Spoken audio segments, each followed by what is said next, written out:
Saudações, gente! Nessa videoaula, nós vamos dar um review geral sobre o vírus Zika e também comentar alguma coisa sobre essa controvérsia toda que tem a ver com ele. Se ele realmente está correlacionado com casos de microcefalia ou não. Então, tem bastante controvérsia, teorias de conspiração, tem bastante coisa para falar sobre esse assunto. Vamos lá, então. Então, o vírus Zika ele é um arbovírus, né? Um vírus que é gerado a partir dos artrópodes. A gente pega ele a partir do artrópode, né? O mosquito, um carrapato, no caso do Zika, o mosquito. Pertencente à família dos vírus amarelos, né? Flaviviridae, assim como o vírus da dengue e, óbvio, da febre amarela. Eles são transmitidos pelos mosquitos o Aedes aegypti e o Albopictus, que é o mais silvestre, tá? Mas primordialmente o Aedes aegypti, que foi o tema da videoaula anterior. E foram identificados pela primeira vez em 1947, ou pelo menos por volta disso, em macacos rhesus, que também você pode escrever rezo, se você quiser, tá? Que é um macaco indiano. Mas foi identificado na África, em Uganda mais especificamente, numa floresta chamada Zika. Então eram pesquisas que estavam usando macacos rhesus para poderem ser infectados com o vírus da febre amarela. Então era pesquisa sobre a febre amarela, aí o que aconteceu? Esses macacos foram infectados com esse vírus, e eles chegaram à conclusão de que não era o vírus da febre amarela, e justamente não era. Era o vírus Zika. Bom, então aqui está um macaco rhesus, ou rezo pura e simplesmente, que ele é asiático, mas é bastante usado aí, até nesses experimentos, vamos dizer assim, de mandar macacos para a Lua, e aqui destacado no mapa está a Uganda, na África. Bom, aqui nessa figura tem uma microscopia eletrônica de transmissão do vírus, ela dizendo de partículas virais do bendito vírus Zika, que é envelopado, tá? Não tem ainda o modelo molecular dele.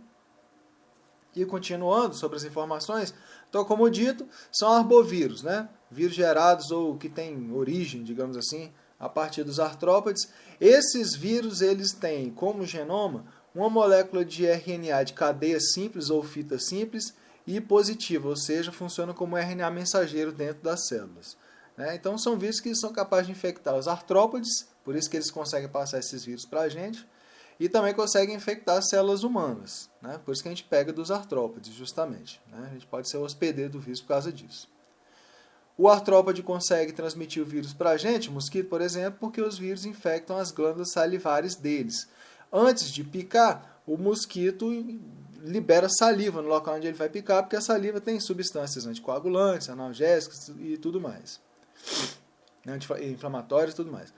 Bom, aí o mosquito que estiver infectado, se ele pica um animal, ele transmite o vírus para o animal, ou pode transmitir, E vice-versa, se ele não estiver infectado, mas quem ele picar estiver, o animal infectado, um humano, por exemplo, pode transmitir o mosquito para o vírus e aí ele transmitir para outro animal que ele picar. Isso é uma transmissão horizontal, mas também pode ser que haja transmissão vertical, ou seja, da mosquita mãe para os mosquitos, prole. Então, assim, no caso do Aedes aegypti, na aula anterior nós já tínhamos visto que quem pica, no caso dos mosquitos, é a fêmea e tudo mais. É um mosquito que tem hábitos preferencialmente diurnos, mas tem evoluído aí, se adaptado à vida urbana, então também pode voar e picar à noite. Ele voa baixo, então, assim, perna, essa região aqui é boa para ele picar. Então é a partir daí que ele ou te infecta ou adquire o vírus se você estiver infectado.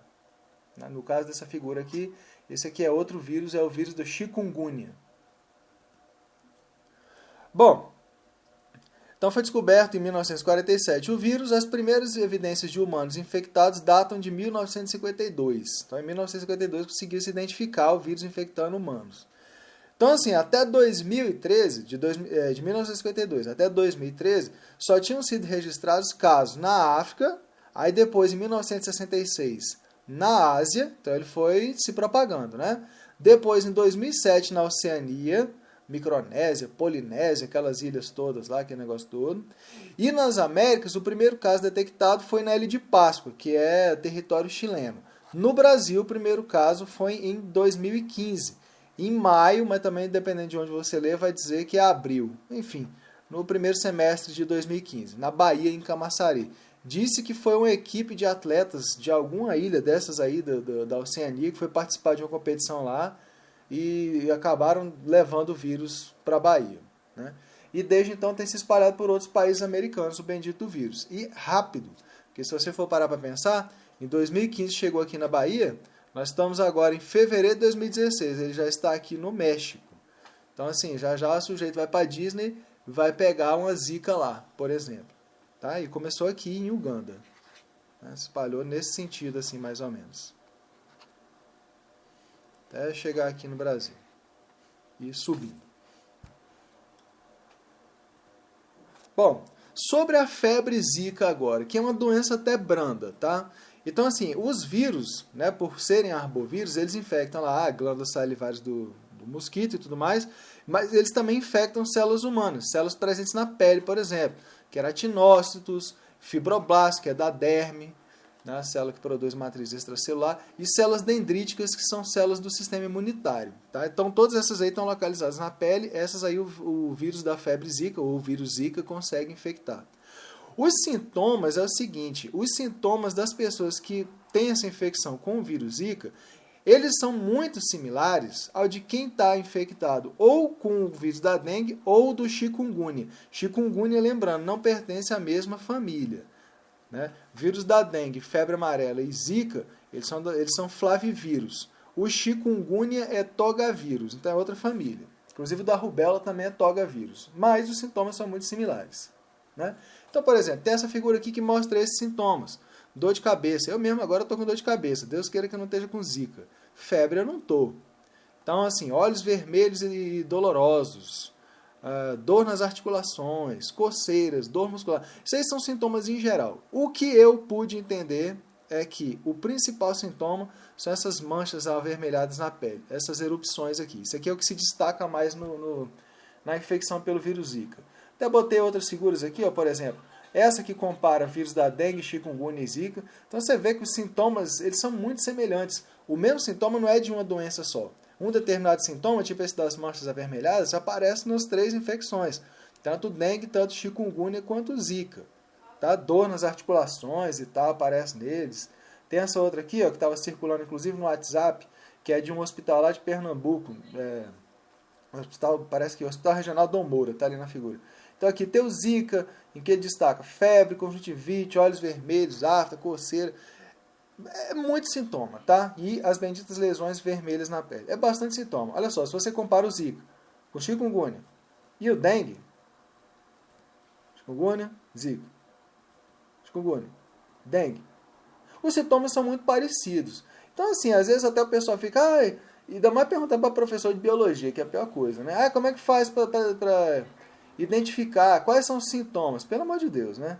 É muito complicado, porque tem muito sintoma parecido e sintomas que são também sintomas comuns de outras doenças. No máximo, eu acho que dá para você ver o seguinte, né? Como disse, os sintomas são similares. Agora, tem algumas coisas que aparentemente você consegue destacar. Tá? Que são, por exemplo, no zika, aparentemente o sintoma que se destaca mais são essas erupções cutâneas, essas manchas vermelhas aí que coçam e tudo mais. No chikungunya, as dores nas articulações são mais intensas e duram mais. Eu até uso um monte de besteira para decorar coisa.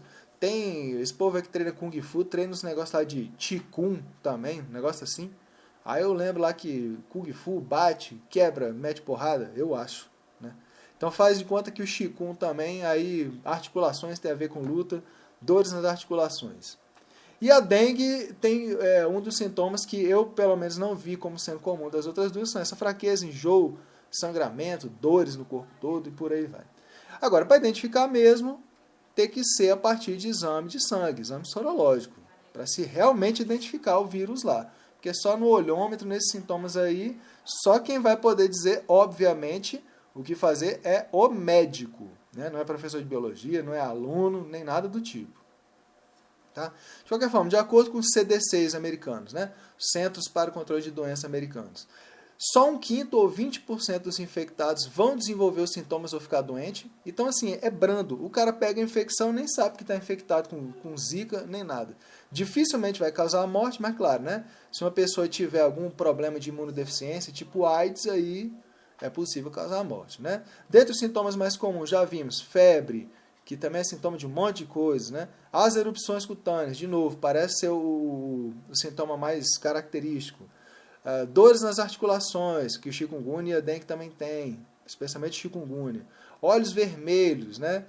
Semelhante ou por causa de conjuntivite, como diz lá. Então, esses são os sintomas mais comuns. Os sintomas, eles costumam ser leves. E a duração, normalmente, é 1 semana. Né? Então, é o que eu estou dizendo. A doença, aparentemente, a infecção é simples e é branda. É o caso que a pessoa acha que está com resfriado ou alguma coisa assim. Nem vou procurar médico, nem nada, não. E outra, né? O vírus não vai persistir no sangue durante muito tempo, depois de que os sintomas passaram. Né? Então, é mais ou menos 1 semana para os sintomas sumirem e mais ou menos 1 semana para o vírus também desaparecer. Tá? Então, aí estão essas erupções cutâneas. Né? Não é exatamente a do Zika, eu só quis mostrar um exemplo num desenho bem apelão. Agora, por exemplo, que tem aqui ó, uma foto no braço de erupções cutâneas. Agora, por exemplo, que tem criança pequena, bem provável que a criança pequena já tenha pegado essa doença aqui, ó, roséola, que é bem branda também da infância. Agora, ouvindo falar de Zika e desses negócios, se você tem um filho ou uma criança pequena e a criança pega esse negócio, você enlouquece, né?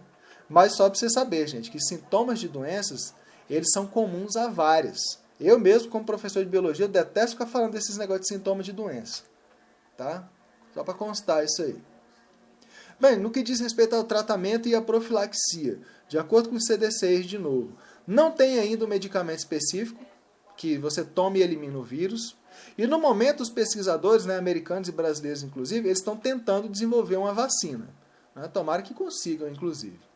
O que se faz é tratar os sintomas. Então, se é febre, essas coisas, o que o pessoal faz? É medicamento para controlar a febre, anti-inflamatório, analgésico, essas coisas. E, de novo, assim como é o médico que tem que diagnosticar, é o médico que vai prescrever. Pelo amor de Deus, não fica assistindo coisas de aula de biologia achando que dá para usar esse conhecimento para virar semi-médico, não. Pelo amor de Deus, hein?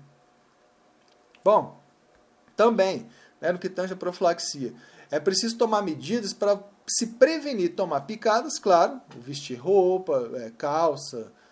Aqui em casa, por exemplo, a gente botou tela nas janelas há um bom tempo. Então, assim, tem uma série de medidas, né? Eliminar criadouros de mosquitos, isso já foi discutido na aula anterior. Então, se prevenir de tomar picada de mosquito para ou você não se contaminar ou evitar que outras pessoas sejam contaminadas. Um detalhe, nós não sabemos ainda se a pessoa que foi contaminada com o vírus, e aí depois teve a doença e eliminou, se ela fica imune contra futuras infecções, tipo que nem a febre amarela ou, no caso da dengue, são 5 tipos de vírus, né? Se a pessoa ficou infectada com um tipo, ela está imune contra aquele tipo agora. Então, mas para o Zika não se sabe ainda, porque inclusive tem que esperar, né, para ver o que vai acontecer. Mas pelo que eu li, alguns pesquisadores acham que sim, mas não se sabe não. Tá? Outra coisa, quem transmite primordialmente a doença, o vetor do vírus, é o mosquito. Só que se acredita também ser possível a transmissão via sexual, tá, e via fluidos corporais. Inclusive tem casos e tudo mais. E o vírus, inclusive, já foi isolado de amostras de saliva. Então, cuidado aí na beijação. Urina, cuidado aí no que vai fazer. E sêmen, o esperma, né? Então, nesse caso aí, continua valendo, obviamente, a recomendação do uso de preservativos e tudo mais. De qualquer forma, lembre-se que é muito mais fácil você pegar o vírus com o mosquito te picando do que em relações ou alguma coisa desse tipo aí, tá? O mosquito passa muito mais rápido, com muito mais eficiência. Então, assim, começando a parte mais de polêmicas e tudo, se eu fosse falar só do vírus, eu ia falar só aquilo ali mesmo e pronto. Agora, tem muita polêmica com relação a esse assunto. Então, as duas polêmicas e os dois problemas são que, assim, supõe-se que haja uma correlação entre a pessoa ter infecção com Zika e desenvolver essa síndrome de Guillain-Barré, ou então, se for uma mulher grávida, a criança nascer com microcefalia. Essa síndrome de Guillain-Barré, eu vou falar muito rapidinho, tá? Então, assim, o que ela é? É uma condição na qual é uma doença autoimune. O organismo, ele produz anticorpos contra as células de Schwann. Células de Schwann, se você lembrar por aí, você vai lembrar que são células que cobrem os axônios de neurônios do sistema nervoso periférico, para aumentar a velocidade de transmissão do impulso nervoso. Então, se elas destroem essas células, o que isso vai acarretar? Na diminuição da velocidade de transmissão dos impulsos nervosos. Então, assim, o sintoma principal é o quê? causa fraqueza e paralisia muscular. Começa nas pernas, vai subindo, e dependendo da paralisia muscular, ela pode ser bem mais grave, porque pode, inclusive, causar paralisia respiratória. Né? Então, assim, ela pode ser uma doença séria, essa síndrome de Guillain-Barré. Né? Aí, assim, no que diz respeito ao que causa essa doença, síndrome de Guillain-Barré, aqui no caso, não tem-se ainda muita certeza, mas o que se acha é que, assim, geralmente a pessoa tem uma doença, uma infecção por bactérias ou por vírus, né? Aí, quando o sistema nervoso ele vai combater o agente patogênico, os antígenos dele, ele acaba que nessa resposta imune também ataca o sistema nervoso do indivíduo. Então, é uma doença que começa bem aguda, mas depois de um tempo ela estabiliza e, de acordo com os dados, a pessoa vai melhorando aos pouquinhos ao longo do tempo. Então, não é um negócio que necessariamente vai matar a pessoa, alguma coisa assim não, tá? Dessa figura que está... Assim, se você quiser saber mais sobre essa síndrome de Guillain-Barré, que eu não vou... Perdão aqui. Que eu não vou ficar dando muita ênfase nela, não. Mas aqui, ó, no site da Fiocruz tem muitas informações boas. Esse GIF era para ter vindo animado, não sei porque não veio. Mas se você quiser ver ele, como é que ocorre essa destruição das células de Schwann, recomendo muito. Esse endereço aqui, ó, do banco de imagens do Wikipedia. Tá? Muito bom isso aqui, recomendo dar uma olhada. Então agora vamos para o que interessa mais, que é com relação à tal da microcefalia. Então assim, sabe-se, né? Se sabe que o vírus Zika ele pode ser transmitido da gestante para o bebê, né? E também pode haver transmissão perinatal, que é durante a amamentação e tudo mais. Então a gestante que estiver infectada com o vírus Zika pode transmitir o bendito do vírus Zika para o bebê. E de acordo com o que foi noticiado, notou-se que aqui no Brasil houve um aumento do número de casos de microcefalia congênita, né? Nascer com microcefalia, o bebê. E isso, né, parece que está correlacionado. Agora, correlacionado é o seguinte, tá, gente? É dizer que, poxa, aparentemente, quando ocorre um caso desse de microcefalia, é porque a mãe tinha o Zika. Então, parece que quando tem infecção com Zika, acontece microcefalia. Tá? Correlacionado. Agora, correlação, ela não quer dizer relação de causalidade. Ou seja, que o vírus Zika está causando necessariamente. Então, assim, primeiro tem que se estabelecer que existe uma correlação e aí depois tentar ver se tem uma causalidade, uma relação de causalidade. Tá? Então, parece que tem essa correlação, né? E também outro detalhe, a microcefalia ela não é só congênita não, na infância também pode acontecer, né? Do cérebro da criança deixar de se desenvolver adequadamente. Então assim, antes de vir para a figura da microcefalia, né? Esse surto aí de microcefalia, ele foi percebido nas regiões onde as suspeitas de casos de Zika são maiores, tá? Então assim, já se sabe ou já se afirma que no período até janeiro de 2016, lembrando que a infecção com Zika começou por volta de abril ou maio de 2015. Então, assim, do começo do ano, assim, do primeiro semestre do ano passado até agora, até janeiro, já tem mais ou menos, talvez menos, tá? 4.700 casos de microcefalia registrados. Agora, estou falando só da microcefalia, tá? Não estou querendo dizer que são 4.700 casos de microcefalia causados por Zika, não. 4.700 casos de microcefalia. O problema é que dados anteriores, aqui do Ministério da Saúde e tudo mais, eles afirmam o seguinte, que o número de casos de microcefalia era bem menores em anos anteriores. Fica, se você ver aqui, ó, 153 em 2010, 139 em 2011, 175 em 2012, 167 em 2013 e 147 em 2014. Vamos botar aí que ficava por volta de 150 casos por ano de microcefalia no Brasil. E de repente 4.700 casos, realmente é um aumento bastante substancial, né? Ou não. Já nós vamos ver por quê. Bom, então essa daqui é a microcefalia. Eu não gosto muito de botar foto real, né, dessas coisas. Mas de qualquer forma, basicamente o cérebro da criança não se desenvolve adequadamente. Então, por conta disso, a cabeça fica menor, né, o crânio fica menor. E, obviamente, a pessoa vai ter um monte de dificuldades, tanto cognitivas quanto motoras e outras, né? Por exemplo, tem dificuldade de coordenação, costuma ficar pequeno, é mais difícil para a criança falar, né? Essas coisas todas. Tá? Então, assim, é uma doença séria. Tanto é que o povo, né, já começou logo fazendo campanha de pró-aborto por conta disso. Né? Outra coisa que, com relação a esse assunto, O bendito do vírus Zika, ele foi detectado em amostras de líquido amniótico e no cérebro. Por que se faz essa correlação, tá? Então, os dados são os seguintes. O vírus Zika ele foi detectado em amostras do líquido amniótico e no cérebro de um feto num exame pré-natal. Tá? Então, a mãe foi lá fazer o exame pré-natal, o vírus Zika foi detectado. E também nos tecidos cerebrais, só nos tecidos cerebrais e nos outros não, de 2 bebês com microcefalia que morreram após o parto. Tá? Então, 3. Tá? 3. Tá certo? E 3 não, é um 4. Estou aqui viajando, gente, perdão. Então, foi um que fez o exame pré-natal, 2 que morreram após o parto, e na placenta de um que sofreu aborto espontâneo. Então, daquele monte de números tá, que nós vimos, então tem, né, o que foi detectado em exames foram 4. 4 bebês, tá? 3 morreram, né, inclusive. É esse aí que são os dados. Então, o que acontece? Com esses números, não tem como afirmar correlação com certeza. E muito menos relações de causalidade ou casualidade. É uma coisa que, como são especialistas que estão falando, eles merecem, obviamente, o benefício da dúvida. Então, assim, é uma coisa que a gente tem que ficar esperto. Né? Ninguém pode negligenciar essas informações. Mas, por conta dos dados, são poucos ainda. Né? Poucos. A gente viu ali que foram 4.700 casos relatados. Mas de detecção de vírus Zika, né, em tecidos de bebês, só tem esses 4 aqui. Ó. Então, é muito pouca coisa ainda. Tá? São necessários uma quantidade de estudos muito maior ainda. Tá? Muito mais estudos são necessários para estabelecer com certeza essa correlação e também a relação de causalidade. Agora, tem um monte de dados que são até meio conflitantes. Por exemplo, esse aqui, ó, até fiquei na dúvida para ver se isso era real, fiquei procurando aí.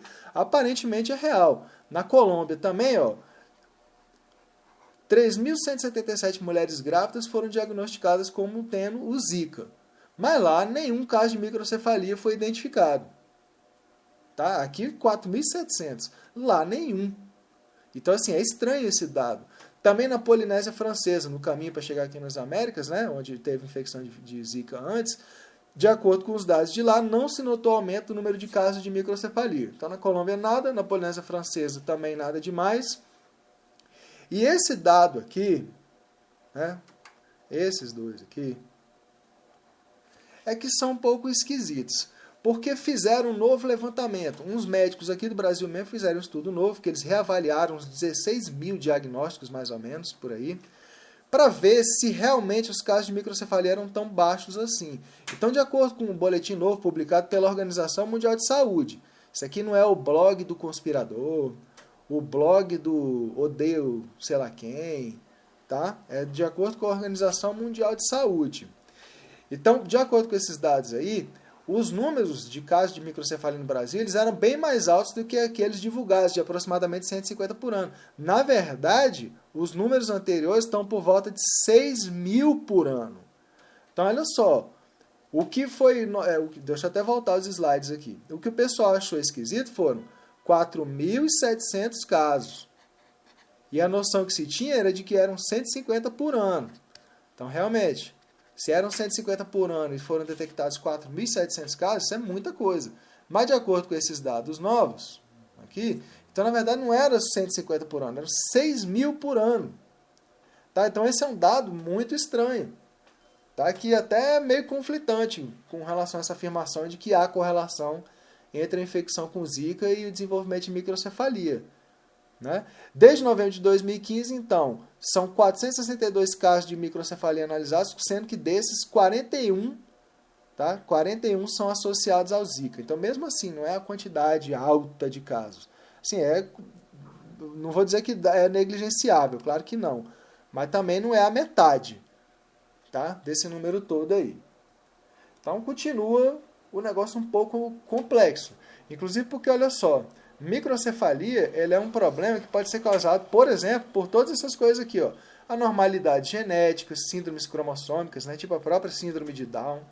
Essa crânioestenose, que é uma fusão prematura dos ossos do crânio. Você sabe, né? São vários ossos que se fundem ao longo do tempo. Quando o bebê nasce, eles nem estão fundidos ainda. Anóxia cerebral, que é falha no suprimento de oxigênio para o cérebro fetal. Então você veja que são assim, coisas que ou é síndrome cromossômica, ou coisas que vão causar danos para o desenvolvimento do bebê no começo da gestação. Aqui, ó, exposição às drogas e ao álcool. Então você pensa, pô, isso aqui nem tem no Brasil, né? Drogas, álcool, pô, nem tem. Desnutrição grave, vixe, não, Brasil não. Mãezinha cuida da gente. Não tem desnutrição não, rapaz. Fenilcetonúria, que é aquela doença lá que a pessoa não consegue metabolizar o aminoácido fenilalanina, então ele se acumula, né? E também infecções diversas, né? Toxoplasmose, que é protozoário, esse citomegalovírus, rubéola, que também é um togavírus, e catapora. Então você veja que são várias coisas que estão associadas como causadores da microcefalia, e não só o Zika vírus.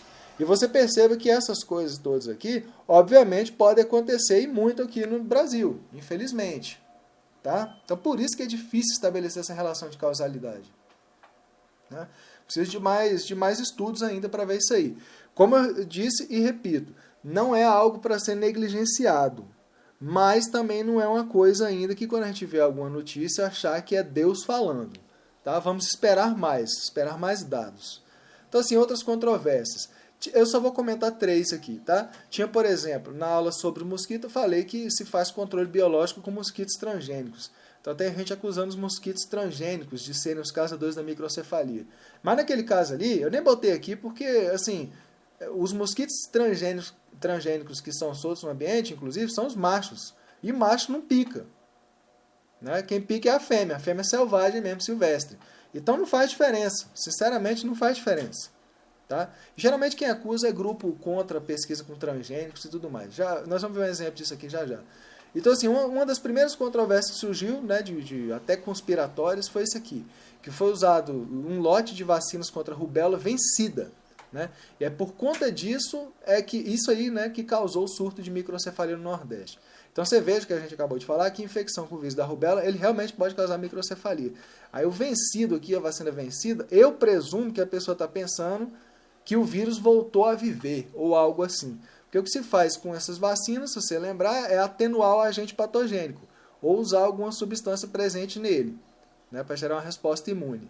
Então, assim, se for agente patogênico atenuado, ele não vai voltar à vida depois. Né? Então, ela não é uma hipótese tão boa. Outra coisa, não se vacina, pelo menos não se recomenda, né? Aí tudo bem, a gente não sabe se tem um monte de gente fazendo isso aí. Mas também vou te falar, se tem um monte de gente fazendo isso, vacinar a gestante, então isso é uma coisa que já deveria ter sido pega e denunciada e tudo mais. Então é difícil mesmo que seja esse negócio de lote de vacina vencido. Né? Não se vacina gestantes contra a rubéola e mesmo assim, tem dados experimentais que mostram que mesmo que a vacina seja administrada, porque, por exemplo, a pessoa toma vacina, está grávida, toma vacina, mas não sabia que estava grávida, por exemplo. Tá? Mas mesmo assim, os dados mostram que a vacina não causou nenhuma alteração nos fetos. Então, assim, não tem dados experimentais mostrando que pode ser vacina vencida, não tem muita eficiência, não tem muita credibilidade esse boato, inclusive. Tá? Por que não venceu em outros lugares aí? Né? Por que não houve surtos em outros lugares e tudo mais? Né? Então, talvez seja um boato que tenha sido perpetrado por grupos anti-vacinação. Na verdade, esses negócios de tentar identificar a fonte da controvérsia, a fonte da teoria conspiratória, isso aí é uma coisa que eu acho que não deve nem interessar muito.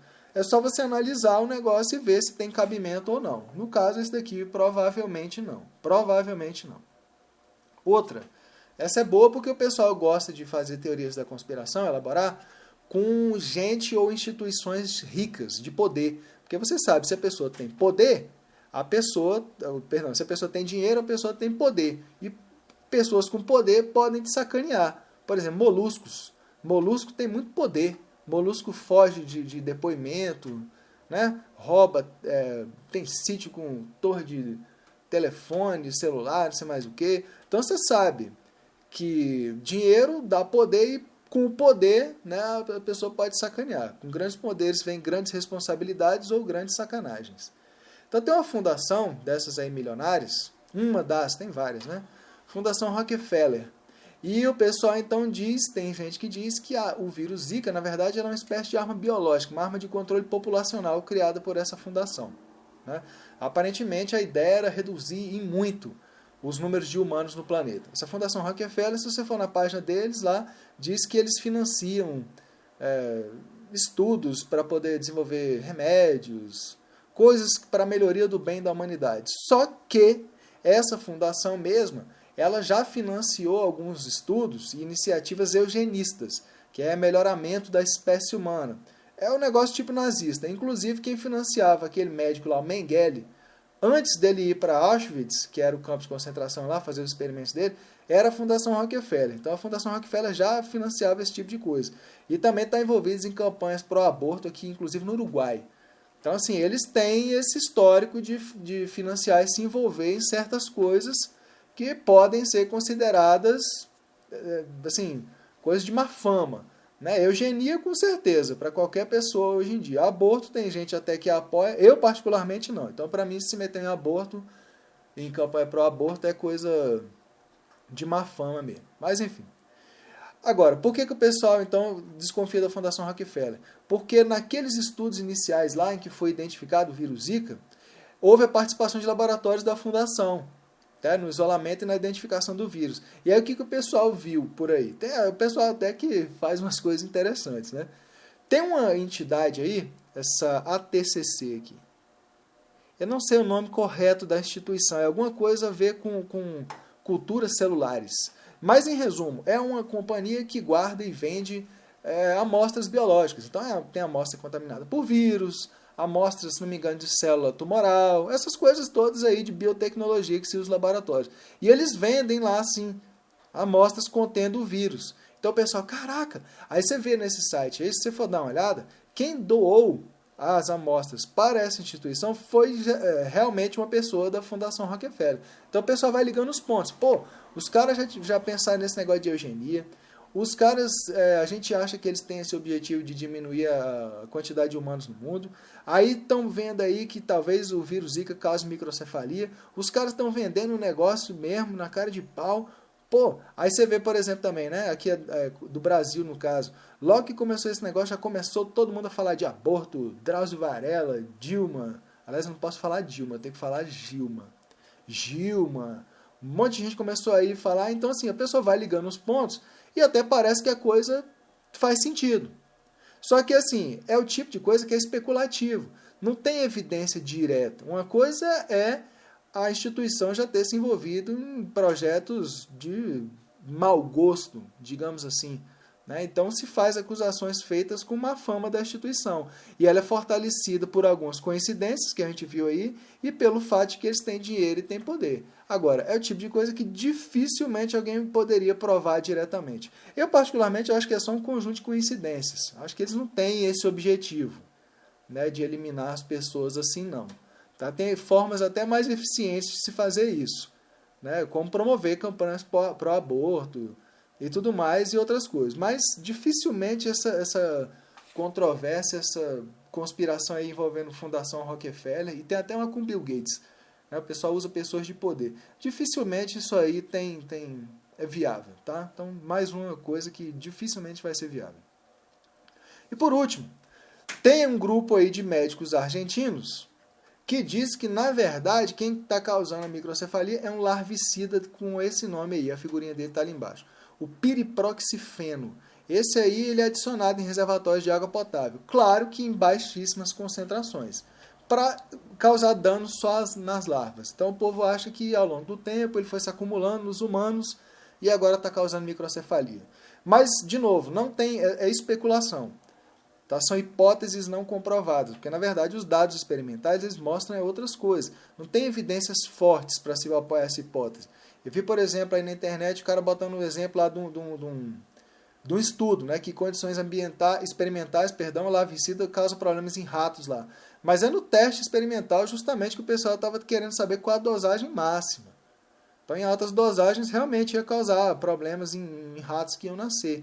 Mas para humanos e tudo mais, não tem, porque a dosagem é muito baixa. E outra coisa, com esse aumento de dosagem, o que era esperado é que aos pouquinhos fosse aparecendo uns outros sintomas de intoxicação. Né? Você vai tomando um veneninho ali aos poucos, aí chegou na concentração que vai começar a te causar mal. Aí, se você aumentar mais, ele te mata. Mas antes de te matar, começa a causar mal de leve, né? Aos pouquinhos. Outra coisa, isso aqui é até interessante a gente comentar, por quê? Porque o boato ele foi promovido por grupos que eles são abertamente contrários ao uso de pesticidas. Tem grupos que são contrários ao uso de transgênicos e preferem os pesticidas. Em contrapartida, tem grupos que são contrários aos pesticidas e gostam de transgênicos. E outros são contrários logo a tudo. Então, por exemplo, tem essa Abrasco, a Associação Brasileira de Saúde Coletiva, e o dos médicos argentinos, é esse negócio aqui ó, de médicos nas vilas que foram fumegadas, digamos assim. Né? Então, assim, são instituições, associações, abertamente contrários ao uso de pesticidas. Então, assim, normalmente o comportamento desse tipo de gente é já culpar uma coisa como essa, como um larvicida, que está lá, inclusive, apesar de ser adicionado em reservatório de água potável, também é utilizado lá naquela solução que é fumegada, né? Que é borrifada lá, que o pessoal sai borrifando, para matar mosquito Aedes. Tá?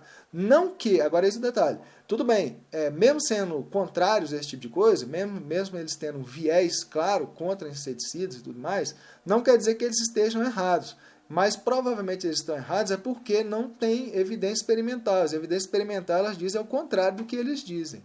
Tá? E outra coisa, inclusive, essa substância piriproxifeno, ela é produzida por uma empresa, se não me engano, japonesa, mas que é subsidiária da grande Monsanto, que para certas pessoas é o capeta do mundo, que produz produtos aí de biotecnologia, não sei mais o que. Tem gente que odeia Monsanto. Né? O povo envolve a Monsanto também em tudo quanto